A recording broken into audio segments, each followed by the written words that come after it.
National Weather Service in Memphis has issued a severe thunderstorm warning for central Benton County in West Tennessee, northeastern Carroll County in West Tennessee, until 8:45 p.m. Central Daylight Time.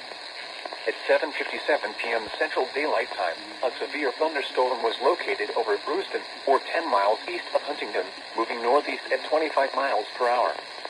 Hazard, 60 miles per hour with gusts and quarter-size hail. Source, radar indicated.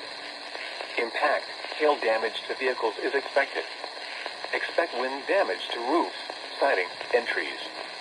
Locations impacted include Camden, Brewston, Hollow Rock, Dollar, Guardsburg, Buena Vista, and Nathan Bedford Forest State Park. For your protection, move to an interior room on the lowest floor of a building. Repeating, a severe thunderstorm warning has been issued until 8:45 p.m. Central Daylight Time for the following counties in Tennessee: Benton and Carroll.